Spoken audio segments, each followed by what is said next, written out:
কখনো কখনো জীবন আমাদের এমন এক মোড়ে দাঁড় করিয়ে দেয় যেখানে চোখে জল আসে কিন্তু কাউকে বলা যায় না। মন চায় চিৎকার করে কাঁদতে, কিন্তু বাস্তবতা বাধা দেয়।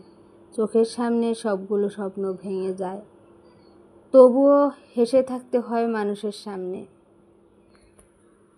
কারণ মানুষ দেখলে দুর্বলতা নিয়ে খেলে। এই সমাজে কখনো চোখের জল বোঝে না, বোঝে শুধু মুখের হাসি। আসসালামু আলাইকুম, ফিরদৌসী ক্রিয়েশনে আপনাদের সবাইকে স্বাগত জানিয়ে নতুন একটি ভিডিও নিয়ে আপনাদের সামনে আবারও চলে আসলাম।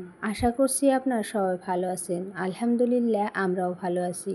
আজকের ভিডিওটা শুরু করলাম সকালবেলা থেকে। দেখতেই পারলেন বাইরে কি পরিমাণে বৃষ্টি হচ্ছিল, তাই একটুখানি ভিডিও করে রাখলাম। আর এদিকে আম্মা কাঁঠাল রস করে রেখে দিয়েছিল ফ্রিজে কালকে। আজকে কাঁঠাল দিয়ে তেলের পিঠা বানাবে। রস করে রাখা কাঁঠাল দিয়ে দিয়েছে, আর পরিমাণ মতো চিনি, আর এখানে একটুখানি কুসুম গরম পানি দিয়ে দিল। আর এদিকে চালের গুঁড়া দিয়ে ভালো করে মিক্স করে নেবে এখন।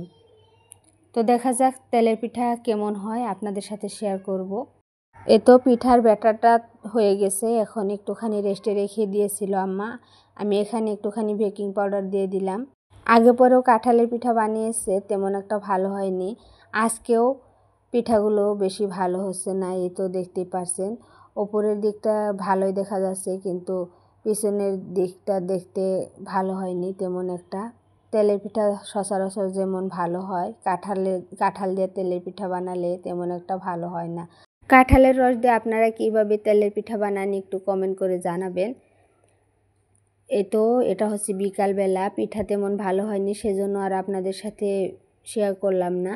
বিকালবেলা আমি চাপটি পিঠা বানিয়ে নিছি, একটু ক্ষুধা লেগেছে সেজন্য চাপটি পিঠা বানিয়ে নিছি। এদিকে বুটের ডাল আছে, বুটের ডাল দিয়ে চাপটি পিঠা খাবো।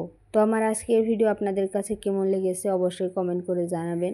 যদি ভালো লেগে থাকে তাহলে অবশ্যই চ্যানেলটি সাবস্ক্রাইব করে আমার পাশে থাকবেন। পাশে থাকা বেল বাটনটি অবশ্যই অন করে দিবেন, তাতে করে আমি ভিডিও ছাড়ার সাথে সাথে আপনাদের মোবাইলে নোটিফিকেশন পৌঁছে যাবে। আপনারা সময় করে আমার ভিডিওটি দেখে নিতে পারবেন। যারা ইতিমধ্যে আমার চ্যানেলটি সাবস্ক্রাইব করে রেখেছেন তাদেরকে অসংখ্য অসংখ্য ধন্যবাদ। তো আপনাদের সাথে কথা বলতে বলতে আমার চাপটি পিঠাও হয়ে গেছে, আমি এখন খেয়ে নিব। আপনাদের কাছে আমার একটা অনুরোধ, ভিডিও দেখতে দেখতে যদি লাইক করতে ভুলে গেছেন প্লিজ একটা লাইক করে দিবেন। তো আমি চাপটি পিঠা খেয়ে নিয়েছি সন্ধ্যাবেলা, আর এটা সন্ধ্যার পরে। তো আমার সোনা পাপা দোকানে গিয়েছিল, ও জুস নিয়ে আসছে, আরও অনেক কিছু নিয়ে আসছে খাওয়ার জন্য। আর এখানে আমার ছোটো ভাই সিঙ্গারা আনছে, আর গজা। এখন আমরা সবাই মিলে খাবো। তো আজকে এ পর্যন্ত, দেখা হচ্ছে পরবর্তী ভিডিওতে। সে পর্যন্ত সুস্থ থাকবেন, ভালো থাকবেন। আল্লাহ হাফিজ, আসসালামু আলাইকুম।